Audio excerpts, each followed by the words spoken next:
आपण सगळेजण एकत्रित भगवंताची वाणी, जी अमृतवाणी, आपल्या सर्वांचं कल्याण करणारी, मानवी जीवनाला सफल करणारी आणि भगवत धामातून आलो त्या धामात पुन्हा आपल्याला त्या गतिमान करणारी, आपण काल्पनिक स्वभावाने निर्माण केलेलं जगत, दुःखद जगत, त्याचा पूर्ण लय मुलापासून होण्यासाठी ही श्रीमद भगवद्गीता ज्ञानगंगा आपण त्याच्यात न्याहाळीत आहोत. आतापर्यंत आपण 14व्या अध्यायामध्ये गुणत्रय विभाग युगमध्ये अर्जुनाचे 3 प्रश्न होते. 2 प्रश्नाची उत्तरं तर आपण ऐकलेलीच आहे. तिसरा प्रश्न अर्जुनाचा या श्लोकातून व्यक्त होतो आणि भगवंताच्या तिसऱ्या प्रश्नाचं उत्तर दिलेलं तिथे आपल्याला लक्ष द्यायचं आहे. त्यामध्ये भगवंत असे म्हणतात की समदुःख सुख स्वस्थः समलोष्टश्म कांचन तुल्य प्रिय प्रियो धीर स्तुल्य निंदात्म संस्कृती. इथे भगवंत आपल्याला जो मार्गदर्शन करतात त्या मार्गदर्शनाच्या प्रमाणे आपल्याला एक आपण जगतो त्या जगताच्या विचित्रच वाटतं. अनादिकालापासून जे आपण जगण्याचे स्वभाव निर्माण केले, वास्तविक ते स्वभाव अज्ञानातून निर्माण झालेल्या आविष्काराचे होते आणि ते आविष्कार आपल्या मानवी मेंदू, मानवी मन, मानवी शरीरावर आणि नंतर कृत्यावर पडले. जेव्हा आपण ज्या भागात जन्माला येतो त्याच्या अगोदरच आपली बंधनं तयार केलेली असतात. ते नको असलेले आविष्कारांच्या आकर्षणात आपलं कुटुंब गेलेलं असतं. एक जगण्याची कल वेगळीच परंपरा करून ठेवलेली असते आणि जसा बाळ जन्माला आल्यानंतर त्याच्या इंद्रियांचा विकास तसाच होईल. जो ज्या भागात जन्माला आला त्या भागाच्या काही रीतिरिवाज आहेत, त्या रीतिरिवाजाचा पगडा त्याच्यावर प्रभाव होतो आणि त्याची पकड भक्कम होते आणि त्याचा तो अहंकार मजबूत होतो आणि तोच अहंकार तो सोडायला तयार नसतो. वास्तविक तो त्याच्या घाताचा नसतो पण त्याच्या हिताचा नसतो. आणि मग भगवान श्रीकृष्ण त्याच्या उलट आपल्याला तत्वज्ञान सांगतात तेव्हा आपल्याला विचित्रच आणि आश्चर्यकारक वाटते, कारण आपण कधी अशा भावनेत जगलोच नसतो आणि आपण कधी अशी भावना ईश्वरमय केलेलीच नसते.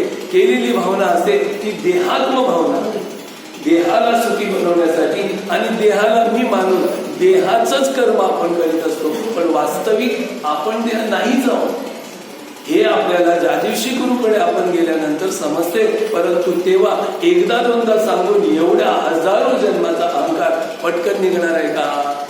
सांगा बरं, सांगा बरं.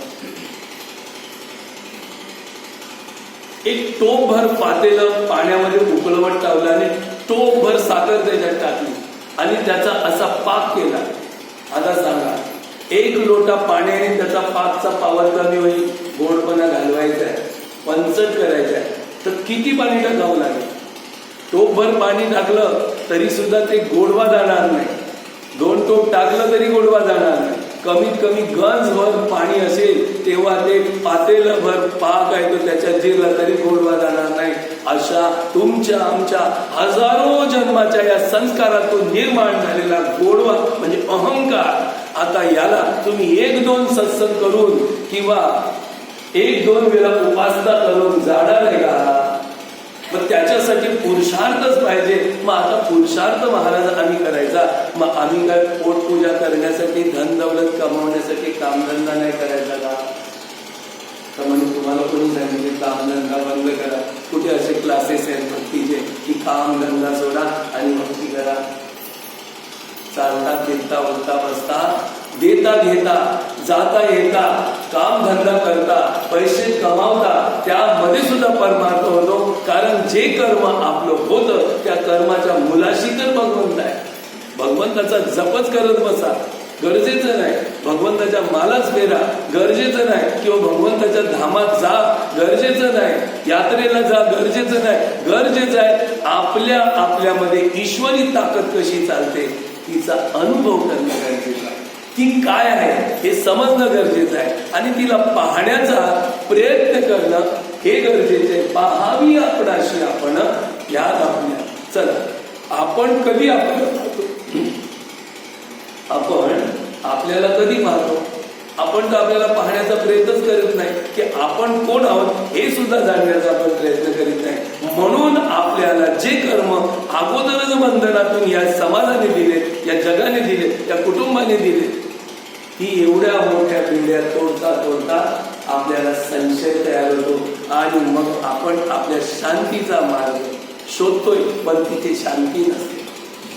जिथे जाऊ तिथे आपण शांती बघतो, पण शांती नसते. परत दुसरीकडे जातो, तिथे शांती बघतो, शांती नसते. परत तिसरीकडे जातो, तिथे शांती बघतो, शांती नाही. असा हजारो जन्म आपण धन दौलत मान प्रतिष्ठा घर दार गावं खान पान यामधून शांती शोधत होतो, पण त्यामध्ये आजपर्यंत आपल्याला शांती मिळाली नाही. कारण शांती परते नाही सुख एरते आगवेची दुःख.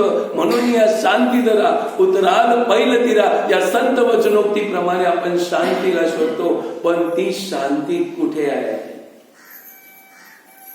शांती तर आपल्यातच होती. कारण आपणच शांतात्मा होतो, आपणच अजरामर होतो, आपणच मरणारे नव्हतो, अविनाशी होतो, आपणच प्रसन्न होतो. आपलंच रूप आनंदमय आहे. तर सांगतात आपलाच ठेवा आपल्याला शोधायचं, पाहावे आपणाशी आपण या नाव. तेव्हा इथे भगवंत म्हणतात जो पुरुष निरंतर आत्मभावात राहू. काय सांगितलं इथे? निरंतर आत्मभाव. आता निरंतर आत्मभाव म्हणजे काय? निरंतर आत्मभाव म्हणजे मी विजय आहे, मी कुंभार आहे, मी पुरुष आहे, मी फॅक्टरीचा मालक आहे, मी आसनावर बसणारा गुरु आहे, किंवा मी प्रवक्ता आहे, मी प्रवचनकार आहे, वगैरे वगैरे. या भावना तर आपल्याला बद्ध करतात. आत्मभाव याला नाही म्हणत.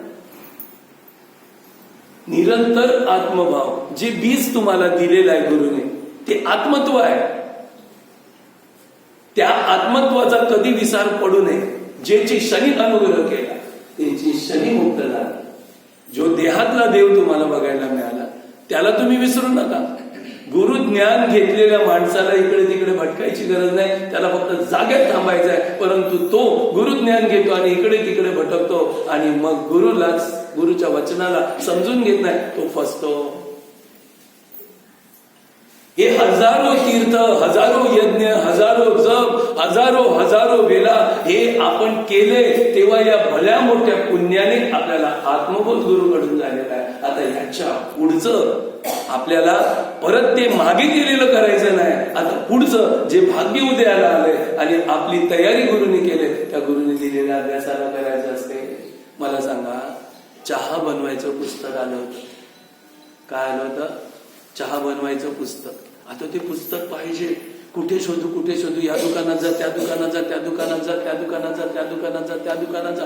दुकानं फिरून झाली, कुठेच चहा बनवण्याचं पुस्तक नाही मिळालं. मग सरते शेवटी कुठेतरी मुंबईला गेला आणि मोठ्या स्टोर मध्ये तिकडे पुस्तक मिळालं आणि ते मिळालं तेव्हा आनंद झाला. अरे बाबा, शोधता केवढा वेळ झाला. आता त्यात पुस्तकात चहा बनवायचं कसं ते ज्ञान घ्यायचंय. आता त्यांनी ते पुस्तक खोललं, चहा बनवायची माहिती घेतली. काय झालं त्याला? काय झालं? ज्ञान झालं. ज्ञान होणं आणि अनुभव होणं हे वेगळं आहे.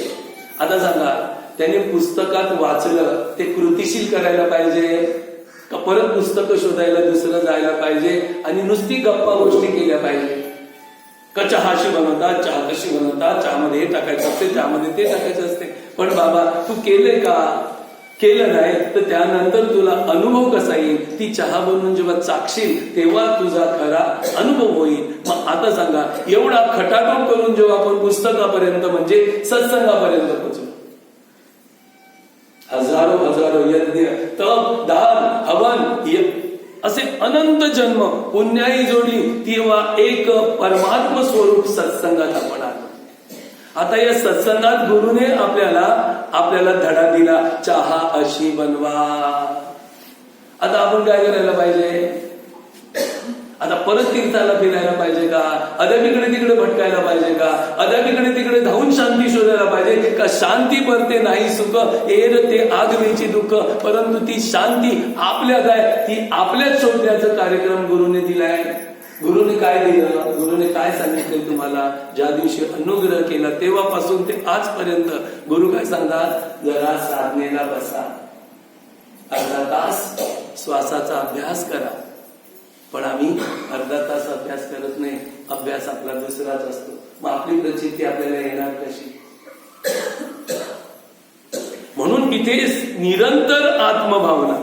चला, निरंतर आत्मभावना, आत्मदर्शन नाही झालं, आत्मदर्शनाचं आकलन नाही झालं, तरी गुरुने सांगितलंय का हा बीज घे, हे वृक्षाचं बीज आहे, ईश्वरूपी वृक्षाचं बीज. बीज असते ना, दिसायला एवढीच साधं असतं, पण ते एवढंच समजू नये, त्याच्यात अख्खा वृक्ष असतो. काय असतो? काय असतो?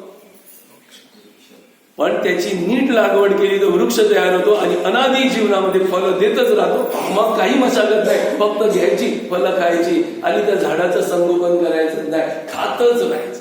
एकदा वृक्ष झाला की मग खातच राहायचं. मग काय करायचं नाही, मग नाही खत पाणी टाकायचा ना, काहीच करायचं, बस फळं घेत राहायचं, फळं घेत राहायचं. पण तो वृक्ष बनवण्यासाठी त्या बीजावर लक्ष दिलं पाहिजे. तो बीज मंत्र आम्हाला मिळालाय, पण आपण त्याचं खत पाणी नाही घालत, म्हणून तुमच्या आमच्यातले द्वेष जात नाही, विकार जात नाही, राग जात नाही, क्रोध जात नाही, ईर्ष्या जात नाही, भेद जात नाही, आणि आपल्या अंगामध्ये तेच कचरा राहतो. अरे ते लागवड करायला गुरुने दिलंय, त्याची बीज आहे, तो बीज मंत्र आहे. त्याच्यात अख्खं ईश्वरी अनुसंधान, अख्खं ब्रह्मांड सुप्त रूप आहे. ते बीज आपल्यातच आहे, आपल्यातच ब्रह्मांड आहे, आणि ब्रह्मांडात आपण अनंत ब्रह्मांड ज्या आपल्यात आहेत आणि आपणच अनंत ब्रह्मांडाचे मालक आहोत, हे समजण्यासाठी त्या बीजाचं चिंतन केलं पाहिजे. म्हणून निरंतर आत्मभावात राहिलं पाहिजे. तो आत्मभाव म्हणजे नसेल आकलन होत तर गुरुने दिले त्याचं घोटन करा, घोटत राहा, आपोआप तयार होईल. तिथे शिक्षणाची गरज नाही. ते तर पडत मूर्ख आहेत जे जास्त शिक्षक आणि पटापट बोलून दाखवतात. इथे अनुभवाची गरज आहे. अनुभवाने बोललेली वाक्यरचना आहे ती दुसऱ्याच्या हृदयामध्ये काम करेल, पण शिक्षणाची वाक्यरचना आहे ती दुसऱ्याच्या हृदयामध्ये फक्त वाहवा करील, पण स्वतःचं कल्याण करण्याची प्रेरणा नाही देणार. प्रेरणा जर आहे, मीरा देवीने जेव्हा अभंग गावले, मीरा माता अभंग गावती, तेव्हा सगळे सत्संगी असे डुलत होते, आत्मानंदामध्ये ओत होत होते, सगळं मध्ये ब्रह्ममय होत होते. कारण मीरा पद गावत होती, कृष्ण रूप होऊन गावत होती. तेच पद जेव्हा लता मंगेशकरने गावलं, पण ते लता मंगेशकरला जमलं नाही. फक्त तिच्याकडे गायन होतं, तो मीरेचा भक्ती रस नव्हता. असं असते. जे आज आपण अभंग भजन रूपाने गावतो, तो भजनकाराला त्या अभंगाचा भावार्थ माहिती नसतो, फक्त त्याला स्वर माहिती असतात आणि तो स्वर कसे गोड काढायचे त्याच्या प्रयत्नात असतो. पण त्याचा अर्थ घेऊन ते आत्मरूप माझ्यातच आहे आणि तो अभंग माझं जीवन आहे, यासाठी अनुभूती लागते आणि या अनुभूतीतून लिहिलेला तो अभंग आहे.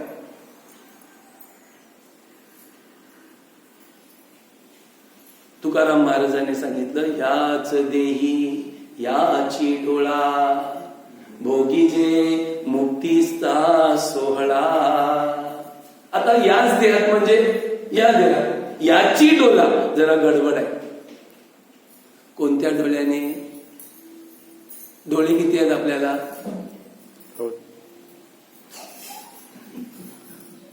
बरोबर ना? किती डोळे? 2. खपलं. किती डोळे आहेत? 3. किती डोळे आहेत? शिवाला किती आहे? मग शिव कोण आहे? शिव कोण आहे?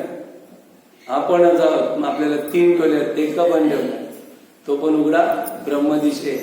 त्या डोळ्याला बंद ठेवले आणि 2 डोळ्याने, या चामड्याच्या डोळ्याने बघतो तर चामडच दिसेल ना, अज्ञानी डोळ्याने अज्ञान अंतकरण दिसेल, ज्ञान नाही दिसतं. ज्ञान डोला एक वेगळा आहे. म्हणून गुरुने सांगितलं की ध्यान करा इथे. इथला डोला तिसरा आहे, तो उघडेल, इथे ब्रह्मदर्शन होते. म्हणून हा लांबला चढ लावला.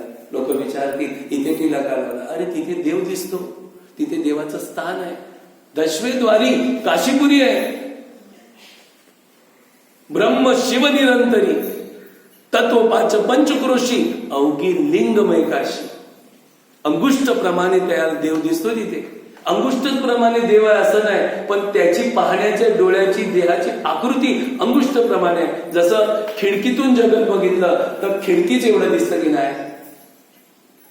आता इथून तुम्ही जगत बघा तर आपल्याला द्वारा एवढं दिसेल.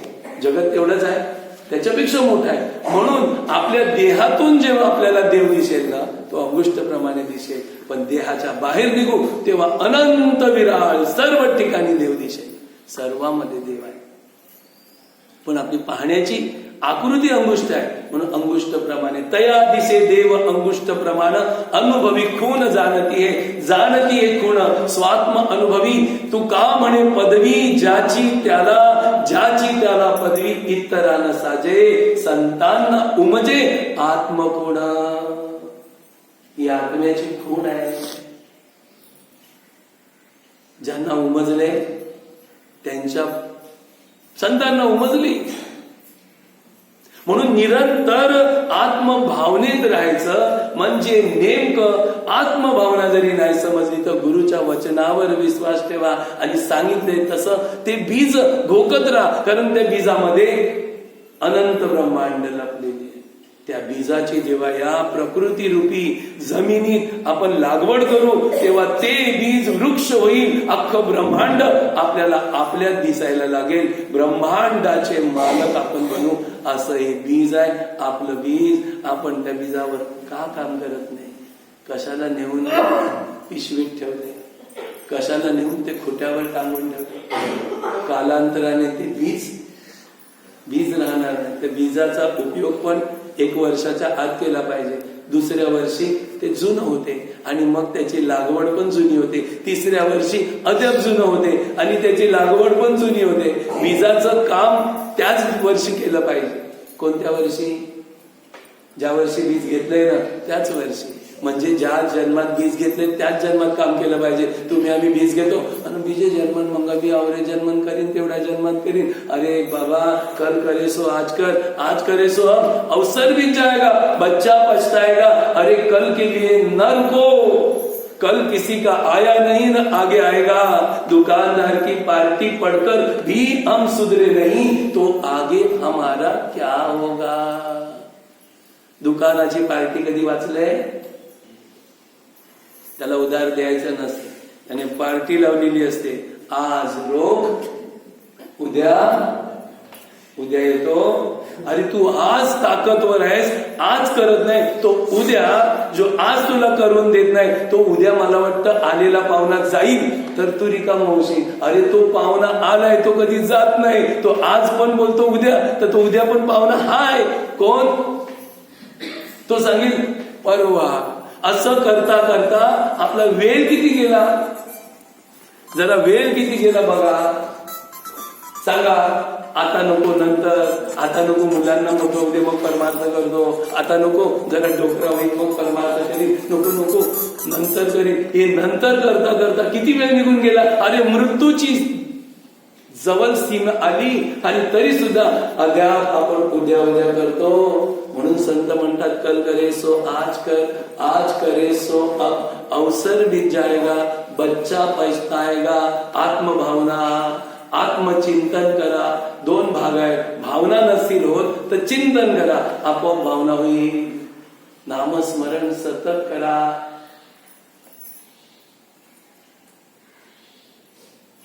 विस्मरण झालं नाही पाहिजे. विस्मरणच आपला घात करतो.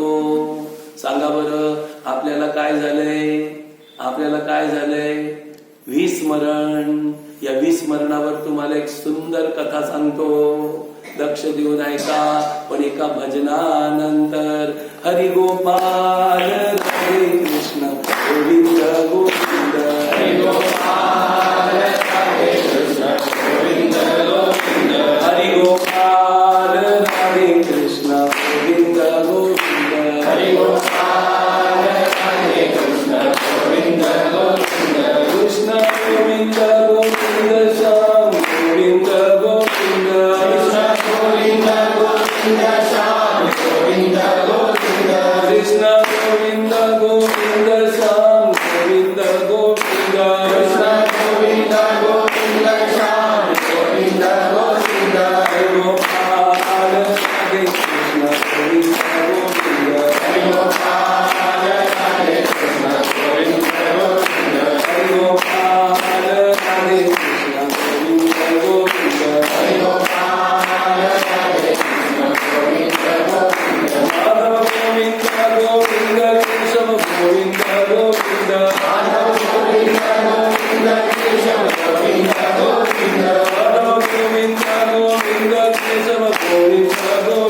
एक परीक्षित नामक राजा होता. तो प्रजेचं आपल्या पुत्राप्रमाणे पालन करी, दानशूर होता. एक दिवशी शिकारीला गेला होता. एका हरणाच्या मागे लागला. हरिण त्याला चकवून पळाला. सांगतात वाघ असता तर हरणाला पकडेल, माणूस कसा हरणाला पकडेल. हरण चकवून गेलं. चकवून गेल्यानंतर राजा वनात फिरता फिरता एक वन पार करून दुसऱ्या वनात, दुसरं वन पार करून तिसऱ्या वनात राजा हरवला. राजाला भूक तहान लागली. राजा विचार करायला लागला, आता माझं कसं होईल, माझी मरायची पाळी. पण राजाला सरोवर दिसलं समोर. मस्तपैकी त्यातलं गार पाणी प्यालं आणि आता एक सावलीसाठी विश्रांती घेणार. तेवढ्यात कुठून तरी गोड, मंजूर, आकर्षित मनाला करणारा आवाज ऐकू आला. तो आवाज एका स्त्रीचा होता. बघा, पुरुषाला स्त्रीचा आवाज कसाही असो आवडतो. सांगा का? आणि स्त्रियांना पुरुष कसा पण असो तो आवडतो का? आकर्षण असते. जे आपल्याकडे आहे त्याच्यात आपल्याला आकर्षण नसते, पण आपल्याकडे नाही त्या वस्तू दुसऱ्यांकडे आहे तेव्हा त्याच्यात आकर्षण असते. हे आकर्षणाचं नाव आहे माया. काय आहे? या आकर्षणाचं नाव आहे दुःख. या आकर्षणाचं नाव आहे यातना. या आकर्षणाचं नाव आहे अज्ञान. या आकर्षणाचं नाव आहे भ्रम. या आकर्षणाचं नाव आहे जन्म आणि मृत्यू. या आकर्षणाचं नाव आहे संसार. संसार संगे सुख झाले ऐसे देखिले न ऐकिले. या संसाराच्या दृश्य पदार्थाच्या आकर्षणात कधी सुख मिळालं नाही. तो एक भास आहे, स्वप्नवत, आणि त्याच्या मागे आपण धावतोय. तसा राजाला तो आवाज ऐकू आला. तो आकर्षित झाला आणि त्या आवाजाच्या दिशेला उठून चालू लागला. बघतो तर एक सुंदर नारी मुलगी आहे. गायन इतकं गोड करते का तिच्या आवाजात तो आणि सौंदर्यात आकर्षित झाला. आणि जवळ गेला. विचारलं, कन्या तू कोण आहेस? तुझं नाव काय? तुझे आई वडील कोण आहे? इथे कशी काय? आणि तू आई वडिलांना सांग, तू मला फार सुंदर वाटते, मला तुझ्याशी विवाह करायचा आहे, मला तुला धर्मपत्नी बनवायची. तेव्हा ती कन्या सांगते, राजन मी स्वतंत्र आहे.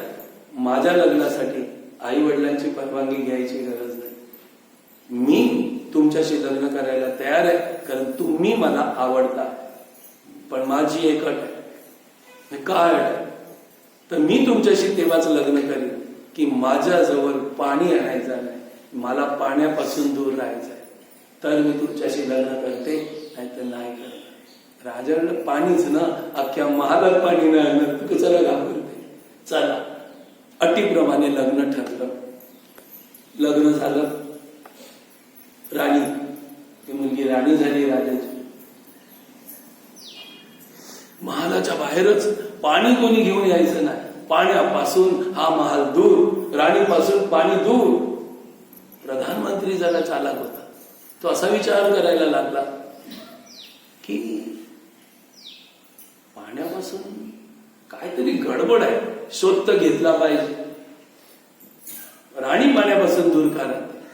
राणी जवळ पाणी का नाही आणायचं? काहीतरी केलं पाहिजे. राजाच्या उद्यानात गुप्तचर लावून राजाला आणि राणीला न करता त्याने एक विहीर खोदली. अशी सुंदर विहीर खोदली. त्याला अशा सुंदर पायऱ्या बनवल्या आणि त्या पायऱ्या गेल्यावरच त्या विहिरीतलं पाणी दिसेल, तिथपर्यंत ते पाणी दिसणार नाही. आणि त्या विहिरीला असं एक सुंदर रूप बगीच्याचं दिलं. झाड, पानं, फुलं वगैरे लावली की एक सौंदर्यवान बनवलं. आणि राजा राणीला सांगितलं, चला माझं उद्यान बघायला या. तुमच्या स्मरणार्थ ते बनवले, त्याचं उद्घाटन करा आणि तुम्ही त्याच्यात प्रवेश करा आणि बघा माझी कलाकृती तुम्हाला आवडली असेल तर. प्रधानमंत्रीने बनवले. बघितलं, देखावा काय सुंदर आहे. राजा खुश झाला. प्रधानाला शाबासकी दिली. म्हणे चला आद्या आतमध्ये. हे काय? तर म्हणे हे भुयार आहे, याच्यामधून तुम्हाला असं दर्शन होईल. पायऱ्या त्या विहिरीच्या उतरले. असे आतमध्ये दोघं जण उतरले, नवरा बायको राजा राणी. आता आतमध्ये पाणी होतं, पाण्याची आतमध्ये होती, पायऱ्या आतमध्ये गेल्याशिवाय पाणी दिसणार नाही असं होतं. जशी ती आतमध्ये घुसली, पाणी बघतात त्या नवरीने त्याच्यात उडी मारली, त्या राणीने उडी मारली. तसं राजा चिंतित झाला, हिने पाण्यात का उडी मारली? चला आता येईल बाहेर. अद्याप येत नाही. बराचसा वेळ गेला की बाहेर येत नाही. राजाला चिंता वाटली, बुडून मेली गेली की काय?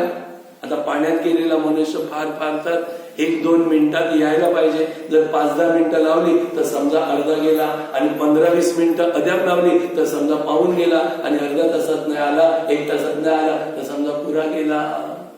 माहिती आहे ना, एकदा माणूस बुडला ना तरी एकदा त्याला वाचवण्याचा चान्स असतो.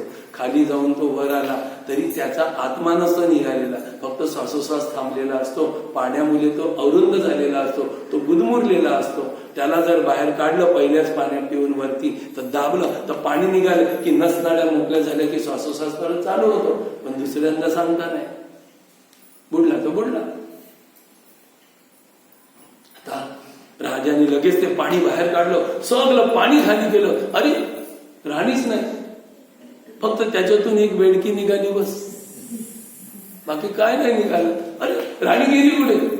म्हणजे ही बेडकी जादूगर आहे, हिनेच माझ्या बायकोला मारला असेल किंवा खाल्लं असेल, किंवा बेडकांची आता हत्या केली पाहिजे. जसं जन्मेजय राजाने परीक्षित राजाला तक्षकनाथ चावून मारला तर त्यांनी सत्र केलं होतं आणि सर्व साप अग्नीमध्ये जाळून टाकले होते, तसं यांनी बेडकांचा सफाया करायचं ठरवलं. जेवढे बेडूक पकडून आणतील, जे कोणी त्यांना बक्षीस देणार आणि त्यांना हवनात टाकून जाळून टाकणार, असा नियम केला. सगळे जो राजधानी देईल त्याने बेडकं पकडून आणली की त्याला बक्षीस. आता तू मामाला ठेवलं तर जसं मावरं पकडायला जातात तशी बेडकं पकडायला सगळे निघतील, तशी सगळं अख्खं गाव बेडकं पकडायला निघाली. आणि काय सांगावं, जे अन्नात ते बेडकं देतात राजाला, राजा हवनात टाकतो. तर काही बेडकं हुशार होती, ती आपल्या सरदाराकडे गेली, म्हणे महाराज वाचवा वाचवा. जसं तक्षकनाथ आता अग्नीत येणार तर तो इंद्रदेवाला शरण गेला, वाचवा वाचवा. तेव्हा तक्षकाला वाचवलं गेलं. तसं हे सगळेजण बेडकांच्या राजाकडे गेले. बेडकांचा राजा सांगतो, घाबरू नका, मी राजाला जाऊन समजवतो. राजाची दिशाभूल झाली. राजा अनाठाई अज्ञानजन्य कर्म करतोय, त्याला आठवण नाही, त्याला स्मरण नाही, मी त्याला आठवण देऊन येतो. तो बेडकाचा राजा गेला. राजन थांबवा हे सत्र. ती तुमची कन्या, तुमची पत्नी, ती आमच्याच वंशाची आहे, ती आमचीच मुलगी आहे. तिने तुम्हाला काय सांगितलं होतं की माझ्या समोर पाणी आणू नका. पाणी आणला तर गडबड होतो. तुम्ही ते का विसरला? तुम्ही तिची अट मान्य केली का? ती अट का विसरला? आणि तुम्ही ती अट न समजता विस्मरण करून तुम्ही आमच्या समाजाला नाश करायला निघाला. राजा तुम्ही विस्मरणात आला, तुम्ही विस्मरण झाली. तुम्हाला तिने अट घातली होती, ती अट तुम्ही विसरला. आता हे थांबवा, नाही तर पापाचे धनी बना. तेव्हा राजाने लगेच ते सत्र थांबवलं आणि राजाला समजून गेलं की मला तिने अट घातली होती, ती मी अट विसरलो आणि मी नाही तेच कर्म करायला लागलो. अट काय होती की माझ्या समोर पाणी आणू नका. राजा विसरला होता. जर तेच केलं असतं राजाने, प्रधानमंत्रीला विचारलं असतं की एवढ्या तू खोल विहिरीमध्ये मला उतरवतो, आतमध्ये काय तर पाणी आहे सांगितलं असतं तर राजाने नेलं नसतं. तू विसरला आणि तू हत्या का आता इतर बेडकांची करतोस, म्हणून तुझंच विस्मरण आणि दुसऱ्यांचा नाश.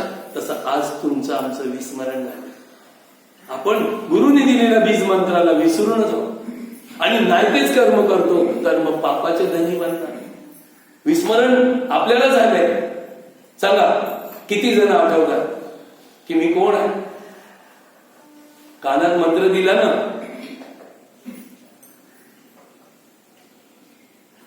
आणि डोळा जे दाखवलं ना, किती जणांना ते आठवतं, किती जण ते बघतात.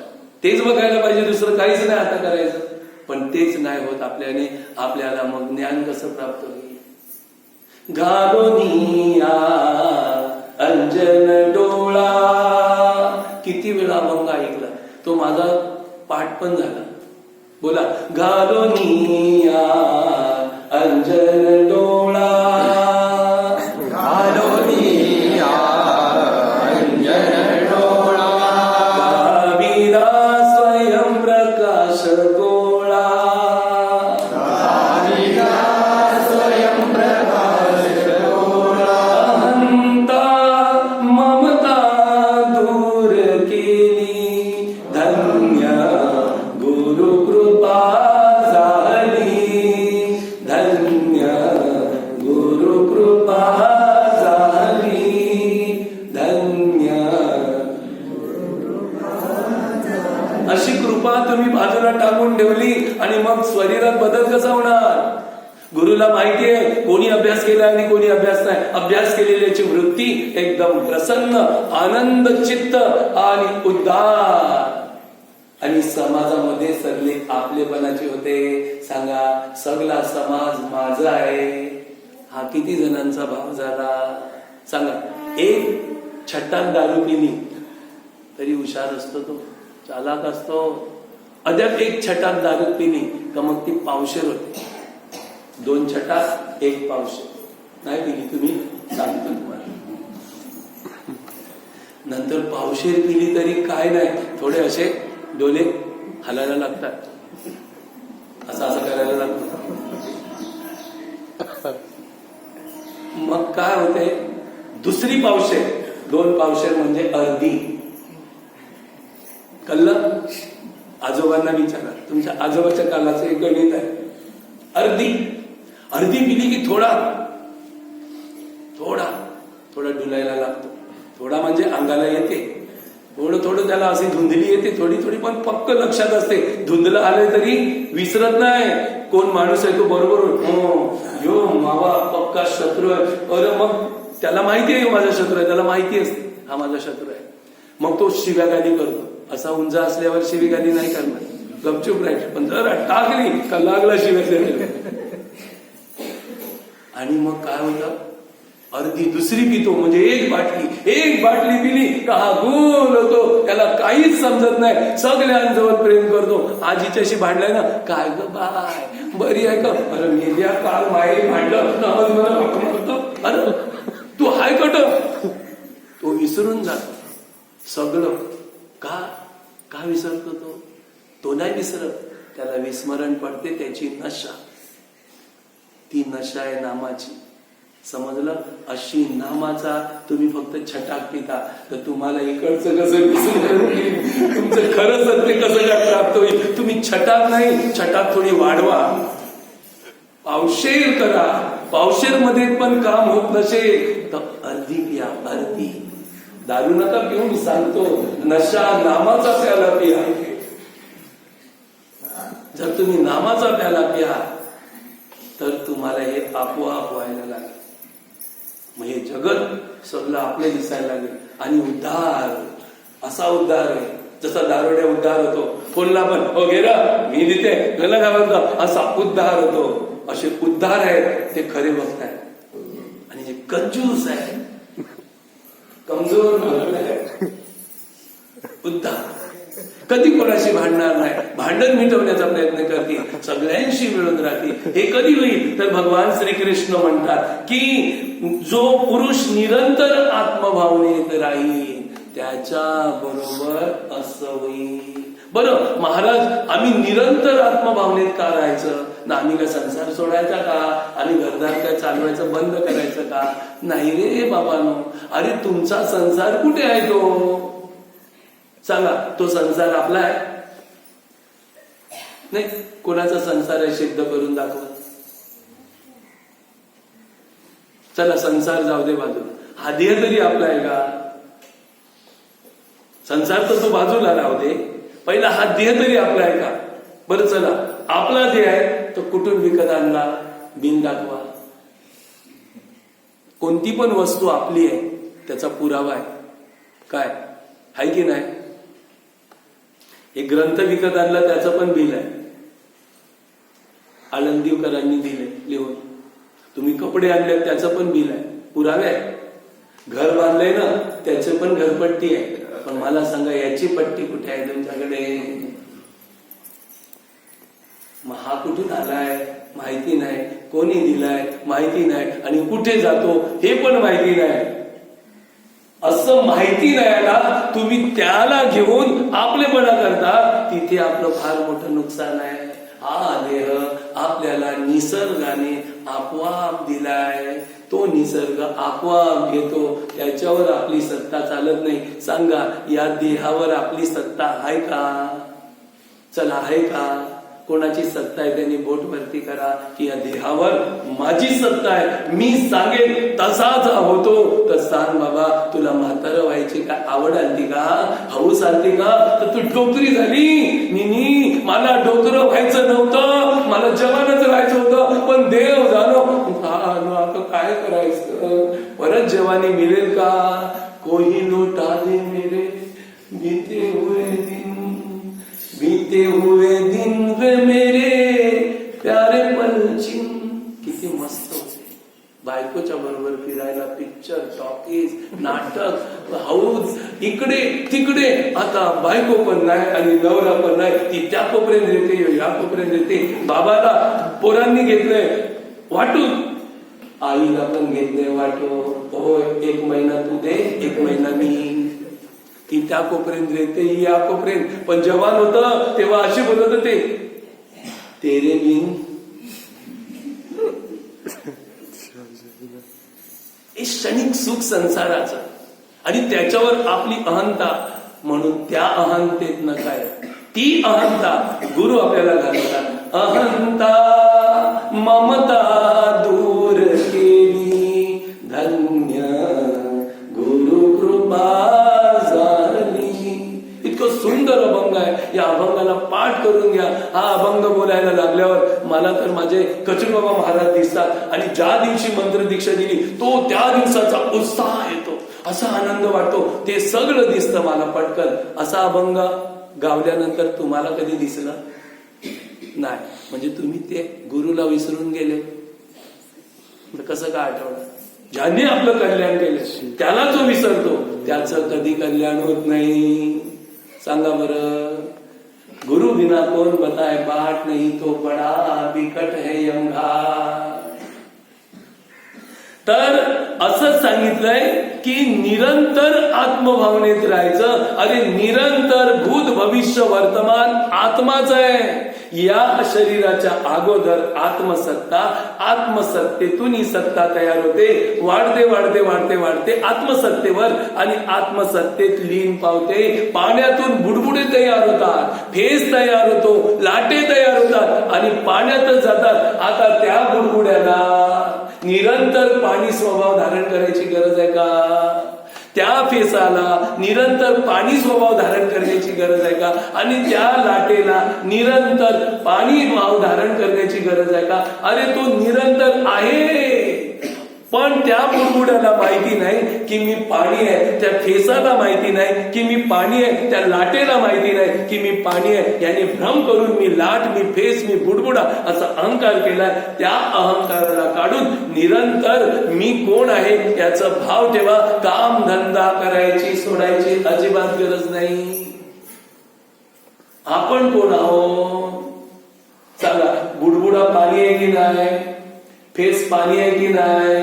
लाट पाणी आहे की नाही? मग हा बुडबुडा पाणी आहे की नाही? आणि फेस म्हणजे आपलं कुटुंब पाणी आहे की नाही? लाट म्हणजे अख्खा गाव, अख्खं विश्व पाणी आहे की नाही? हे एकच आहे ना, एका ईश्वरापासून तयार झालंय.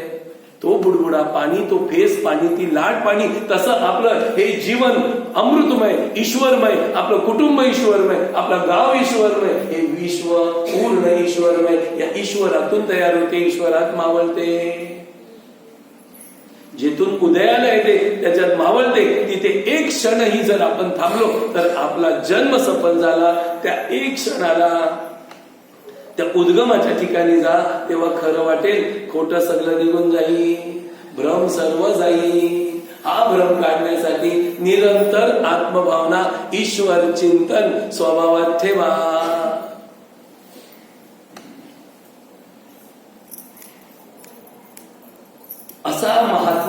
वासुदेव सर्वमिती स महात्मा सुदुर्लभ, असा दुर्लभ महात्मा जर मिळाला तर हात धुवून घ्या. पाणी येते कधी येते आपल्याला गावामध्ये? पाणी कधी येते? पहिलं एक टायमाला यायचं, आता माहिती नाही, टाइम बदलले. आता दुपारी येईल की सकाळी येईल की संध्याकाळी. आणि आलं तर हांडे भरले तर दुसऱ्या दिवशी प्यायला मिळते, आणि नाही भरले तर काय होईल? काय होईल? तसं आज आपल्याला ज्ञान आले, आता करून घ्या. नंतर ज्ञान गेलं मग 84 लागले, कुत्रा मांजर किडे मकोडे जन जनावर पशु पक्षी झाडं झुडप दगड धोंडे असे जे जन्म मिळाले, या जन्मात आपण का आपल्या स्वरूपाला ओळखणार? आपल्या हिताला गाठणार? आपण कोण आहोत माहिती करून घेणार नाही. त्यांना तर तेवढी अक्कलच नाही दिली. त्यांना फक्त शेपूट हलवायची, ज्याने खायला दिला तो माझा, तो कमरेत फटके मारेल तरी माझा, हट केलं तरी माझा, एवढी बेइज्जती करतो तरी म्हणतो माझा. मग एवढ्या बेइज्जत्या अनेक जन्मामध्ये भोगणार आहे, तर एक बेइज्जती या जन्मात भोगून सर्व शत्रूंना मित्र मानून बसला तर तुझं काम होऊन जाते. यावर तर तुम्हाला रामकृष्ण हरी बोलावंच लागेल. आता बेइज्जती सहन करा, आता अपमान सहन करा. आज निर्लज्ज व्हा ईश्वराच्या ठिकाणी तर काम होते, तेव्हा तर होणारच निर्लज्ज. सांगा, त्या योन्यांमध्ये कपडे कोणी घातले? त्या योन्यांमध्ये हट केला तरी राग कोणाला येतो? त्या योनीमध्ये एखाद्याने फटका मारला कुत्र्याला तरी तो दुसऱ्या दिवशी आपल्याचकडे येतो, त्याला राग आहे. मग त्या योन्यांमध्ये एवढा पुरुषार्थ आपण करू शकतो, पण तरी त्याला त्या योन्यांमध्ये फल नाही, कारण त्या योन्यांमध्ये कोणताही पुरुषार्थ झाला तर फल नाही. फक्त फल आहे मनुष्य जन्मात आल्यानंतर पुरुषार्थ केला तर त्या पुरुषार्थाला मोजलं जाते. मानवाचा पुरुषार्थ मोजला जातो, बाकी कोणाचा नाही, कारण ते पुरुषार्थ करूच शकत नाही. त्यांनी तो अपमान सहन केला, त्यांनी तो अपमान सहन केला, त्यांनी आपली ईर्षा सहन केली, त्यांनी आपलं दुःख सहन केलं, पण त्याच्या सहनाचं त्याला फल आहे. पण त्याला माहिती नाही ना की मी ब्रह्म आहे. तो म्हणेल मी कुत्रा आहे म्हणून त्याने सहन केलेल्याला किंमत नाही. तो म्हणेल मी पक्षी आहे तर त्याने सहन केलेल्याला किंमत नाही. कारण का तो जरी ब्रह्म स्वरूपात आला, त्याला माहिती झालं तरी तो ब्रह्म स्वरूपासारखा वागणार नाही, कारण त्याचा तो पाप आहे ते त्याला जगून देणार. म्हणून तुम्हा आम्हाला त्या ब्रह्मांडाचं, या लोकाचं, याच्या खालच्या लोकाचा अनुभव करून त्या स्वभावात राहून त्या लोकात आपल्याला जाता येतं, असा अधिकार फक्त मनुष्याला दिलाय, बाकी कोणाला दिला नाही. म्हणून हे अधिकाराला प्राप्त करणाऱ्यांनो जरा त्या अधिकाराला समजा आणि आपलं तत्वज्ञान जागृत करून याच जन्मात आपल्याला याच देही मुक्तीचा सोहळा कसा आहे तो भोगा. म्हणून भगवान इथे सांगतात, जो पुरुष निरंतर आत्मभावने राहतो. आता नुसतं आत्मभावनेत राहायचं नाही, पुढे पुढे सुख आणि दुःख समान मानतो. सुख आलं तरी उतायचं नाही, दुःख आलं तरी घाबरायचं नाही, कारण आत्मभावनेत गेल्यानंतर दुःख आलं तरी भीती नाही आणि सुख आलं तरी उतावले पण नाही. समाधान आहे त्याला माहिती आहे हे दुःख सुद्धा माझं नाही आणि सुख पण माझं नाही, या सुख दुःखाच्या मी पर्याय. असा व्यक्तीला सुख आणि दुःख समान मानायचं आहे. समजा आपल्याला ज्ञान नाही झालं तर ज्ञान होण्यासाठी हे आचरण करायचे. किती पण संकट आली तरी घाबरायचं नाही आणि किती पण सुख आलं तर अहंकारी व्हायचं नाही, सम राहायचं, कारण हे दोन्ही पुढे नाही, पुढे दोन्ही पण नाही. सांगा, आजची समजा एखादं तुम्ही डोंगरपाड्यात राहणारे आहे आणि तुमची लॉटरी लागली. लॉटरी म्हणजे आता लॉटऱ्या कोणत्या आहेत? कोपरा. समजा गेला, आलं टाक्या भरून पैसे. पहिला गोणी भरून लोकांनी आणलं, तेव्हा 2000ची नोट नव्हती, 1000ची पण नव्हती, 500ची पण नव्हती, फक्त 100ची होती. तेव्हा गोणी भरून लोकांनी पैसे आणले. हे जेव्हा 30-40 वर्ष अगोदरची गोष्ट आहे.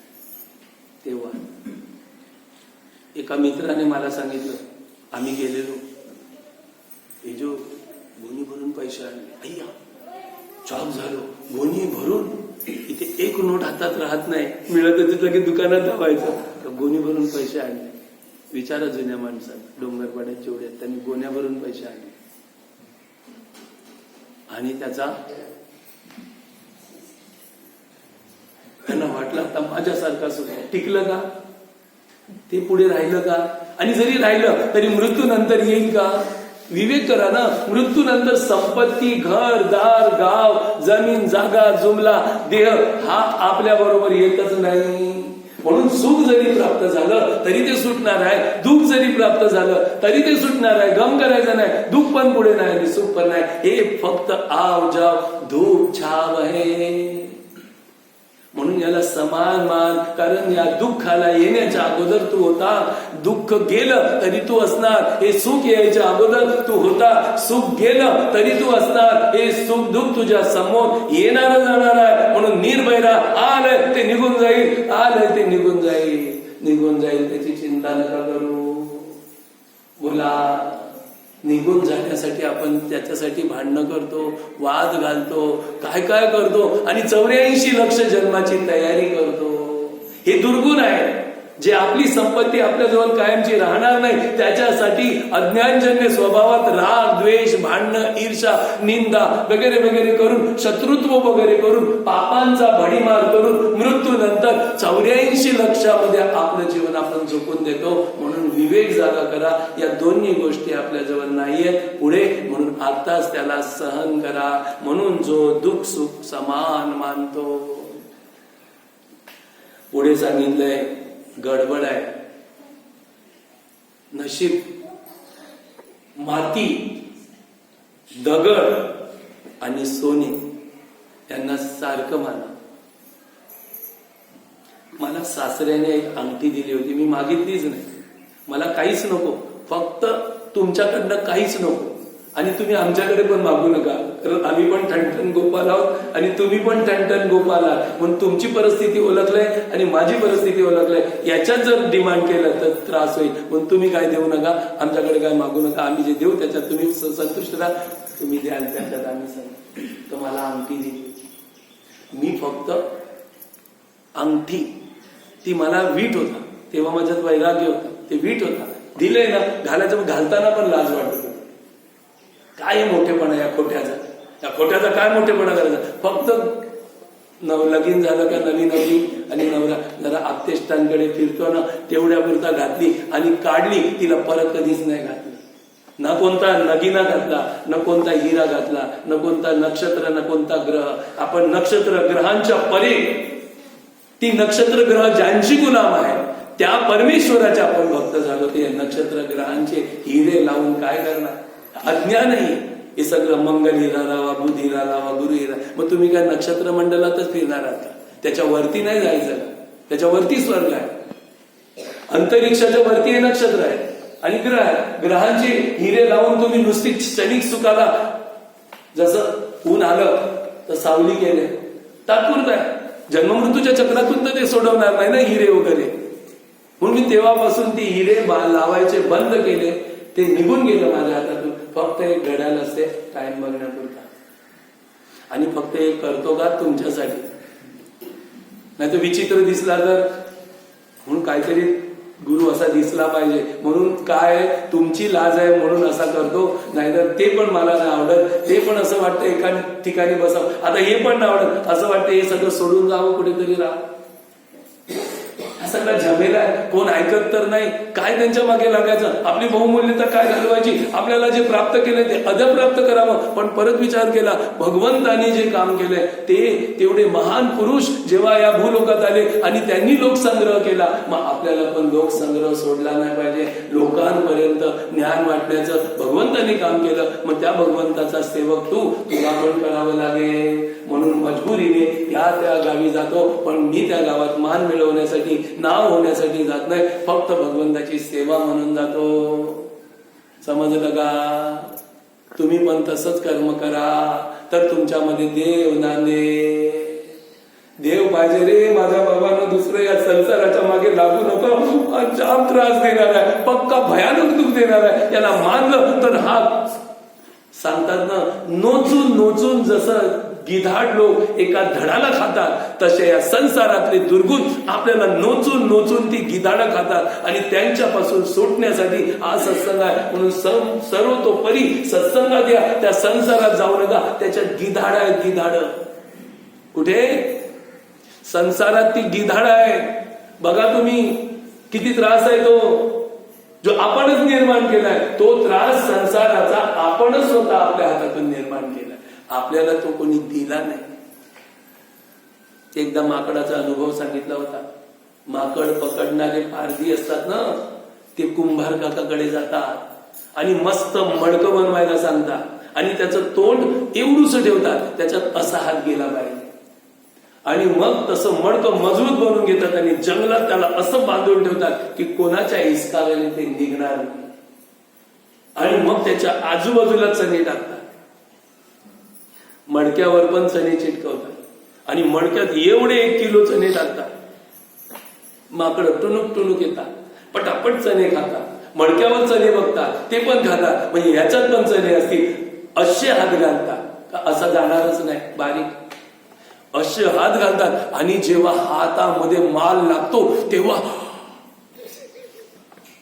भरपूर वेळाने एक खात होता, जाम वेळ असा खेचतात का हात पडत.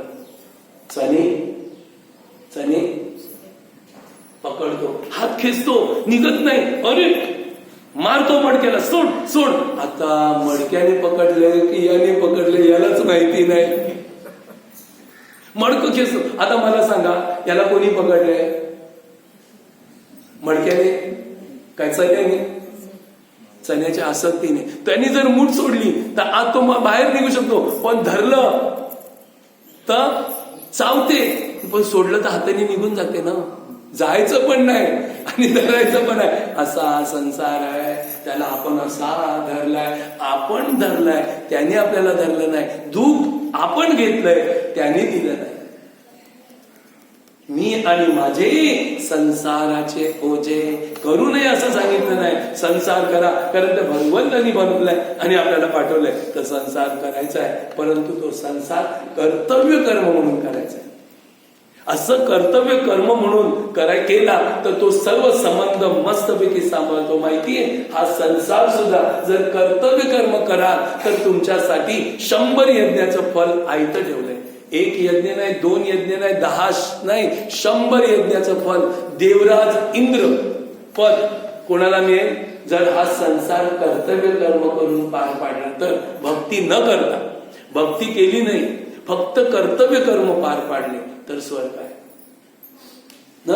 अर्जुनाला सांगितलं तू तुझं कर्तव्य कर, तर त्याच्यात तू जिंकला तर पृथ्वीचा राजा होशील आणि हरला तर स्वर्गाचा राजा होशील. म्हणजे दोन्हीकडनं तुला राज्य आहे, पण तू कर्तव्य कर्म कर, पण तू करणार नाही, त्याच्यात अहंकार करशील तर तुला पृथ्वीचं राज्य पण नाही मिळणार आणि स्वर्गाचं पण नाही. म्हणून आपली कर्तव्य कर्म करा. जन्म दिला त्या मायलेकांचा संबंध काय तो ओळखा. जन्म दिला ज्या आई वडिलांनी त्यांना कधी विसरू नका. त्यांची सेवा करा, त्यांच्या विरुद्ध जाऊ नका. आता आधुनिक विज्ञान आहे, जगत आईबाबांच्याच पोरं विरुद्ध जातात असं आहे. त्यांचा तो स्वर्ग चिनला गेला. बहीण भावाचा संबंध, कर्तव्य कर्म पार पाडा, भांडू नका, प्रेमाने राहा. नवरा बायको कर्तव्य कर्म पार पाडा, भांडू नका.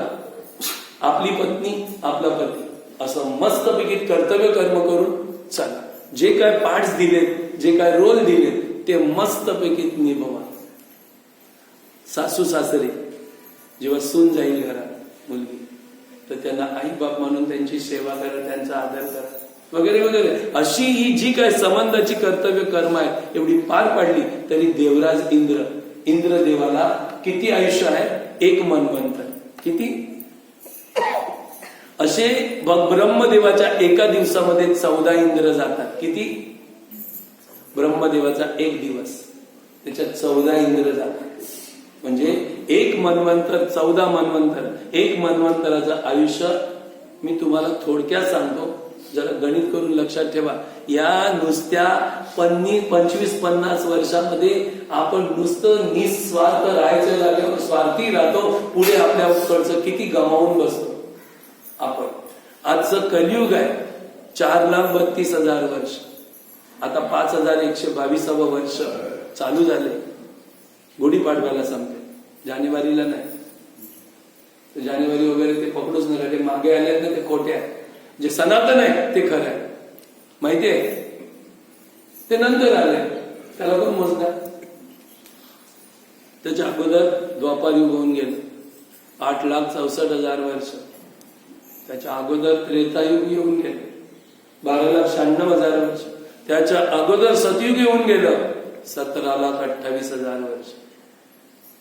सतयुगामध्ये धर्म 4 चरणावर आणि सत्व 100%. तेव्हा आपण जन्माला नव्हतो. कुठेतरी कुत्रा, मांजर, वाघ, सिंह, झाडं झुडपं किंवा जंगलात दऱ्याखोऱ्यात वन भटकत होतो.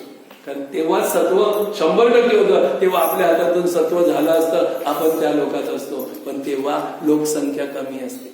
आता सत्वयुग येईल, कलियुग संपला. पण कलियुगामध्ये सर्व, मला वाटतं 1% बोलतो ना, 1%, त्या 1%चे 99 पॉइंट काढले ना, तो 1 पॉइंट आहे ना, तेवढंच सत्व इथे राहतं. त्यातला एखादा जीवात्मा, मोजके करोडोतून 1, अब्जापतीतून 1 असेच तत्वशील असतात. आणि तेव्हा नवीन परिवर्तन युग होतो, त्यांनाच मनुष्य जन्म मिळतो. आणि बाकी ही चेर आहे, ही सगळी योन्या भटकायला जातात, त्यांना परत मानव जन्म नाही. ज्या दिवशी प्रलय होईल त्या दिवशी जो गुण या प्रलयामध्ये ठेवलाय तोच परत अंकुरित दुसऱ्या वेळेला होईल. जसं शेतीमध्ये जे बीज आपण टाकतो आणि ते जमिनीमध्ये मुरून जाते, पण जे बीज आंब्याचं असेल तर त्याला आंब्याचा कोंब येतो. सांगतात की फणसाचं असेल तर फणस येतं, पेरूचं असेल तर पेरू, मिरचीचं असेल तर मिरची येईल. त्या बीज ते आपण टाकतो ना, तेच उगवेल. ज्या दिवशी प्रलय होईल, महाप्रलय होईल, तेव्हा तुम्ही आम्ही सगळे लय होऊ, पण तुम्हाला काही नवीन दुसरा जन्म नाही मिळणार. आपण ज्या स्वभावात जगलो तेच या प्रकृतीत विलीन होईल आणि तेच परत उदयाला येईल.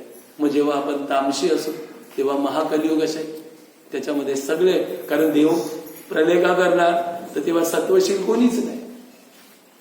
सगळं सत्य शिंदू झालेलं असेल, मग देव राहणार नाही. हे तीर्थ इकडचे देव सगळी आपली भूमी टाकून देवलोकात जातील, कारण या सृष्टीचा आता नाश करायचा आहे. मग देवता स्थान सोडते आणि मग या सृष्टीचा नाश होईल, मग परत सृष्टी निर्माण होईल. तेव्हा आपल्याला काही नवीन माफ केलं जाणार नाही. जे ठेवले तेच येईल, मग ते जे येईल ना, मग तेच तयार करा आतापासून. तेव्हा सत्व 100% होतं, धर्म 4 चरणार होता. तेव्हा जर आपण मनुष्य जन्मात असतो तर आज रक्तात भटकायची या कलियुगामध्ये गरज नसते. या कलियुगापर्यंत आपण नाचतोय म्हणजे गतकालीन आपण सत्व धरलं नाही, सत्वाला सोडून राहिलं. त्याच्यानंतर त्रेतायुग, त्रेतायुगामध्ये धर्माचं 1 चरण कमी झालं, सत्व 25% कमी झालं, 75% राहिले. लोक 25% बिघडले. काय झाली, जे आता देवलात वगैरे येत नाही, खाय पियाच्या मागे तशी 25% होती. त्याच्यानंतर द्वापार युग आलं, धर्माचं 1 चरण कमी झालं, 2 चरण राहिली, सत्व 50% राहिलं. आता 50% पापी जीव आणि 50% पुनीत जीव. द्वापार युग.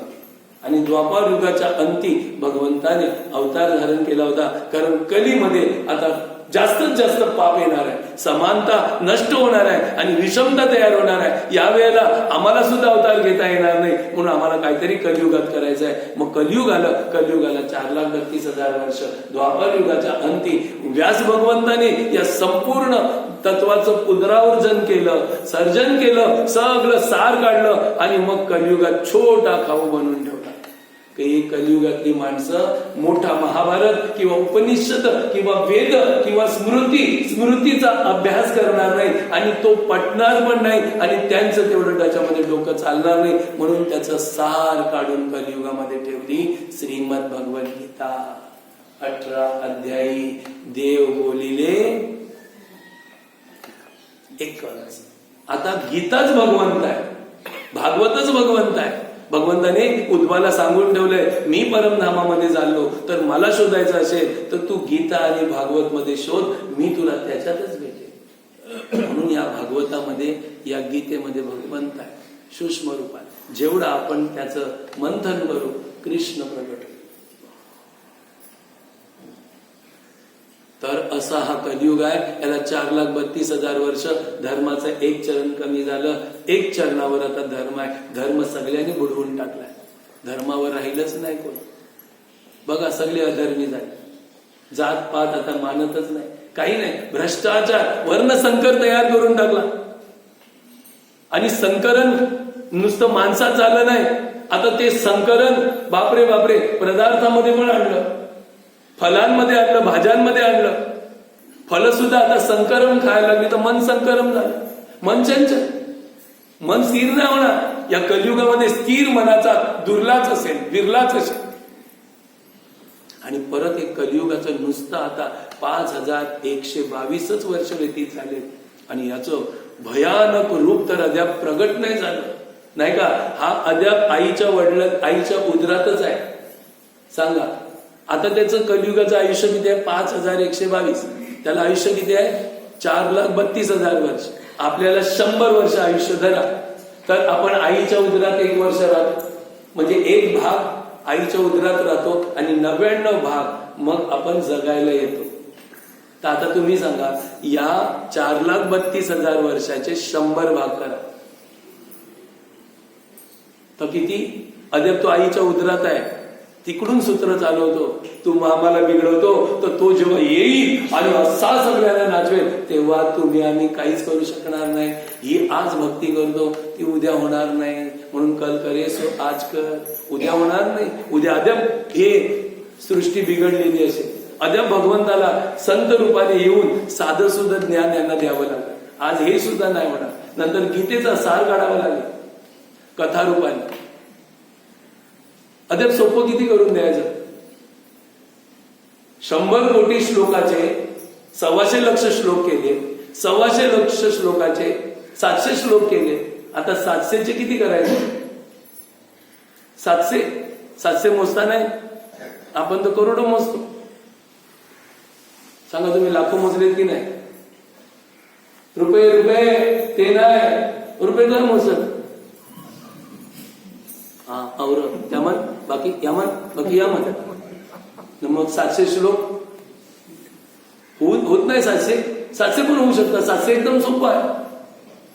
एवढी सोपी गीता करून ठेवलंय तरी सुद्धा अवघड झालंय. आणि म्हणून भगवंताने सांगितलंय या गीतेचा जो अंगीकार करील त्याला ब्रह्मतत्वाची प्राप्ती होईल. ही गीतेची अक्षरे जेतुलिका कर्णद्वारे रिगताती तेतुली होती पुरे अश्वमेघ यज्ञ की. म्हणून हा रविवार नाही तर या प्रत्येक श्लोकाचा एक अश्वमेघ. आता या एक श्लोकामध्ये 32 अक्षर आहे. तुम्हाला हर रविवार 32 अश्वमेघ यज्ञ जो सतयुगात होत होता, द्वापार युगात, त्रेतायुगात झाला, कलियुगात कोणी करण्याचं सामर्थ्य राहिलंच नाही. पण ते सामर्थ्य गीतेच्या नुसत्या श्रवणाद्वारे मिळते. किसके बाप का जाता है रविवार को आके बैठने को, इस पर तो आपको राम कृष्ण हरि बोलना ही पड़ेगा. श्रीमन नारायण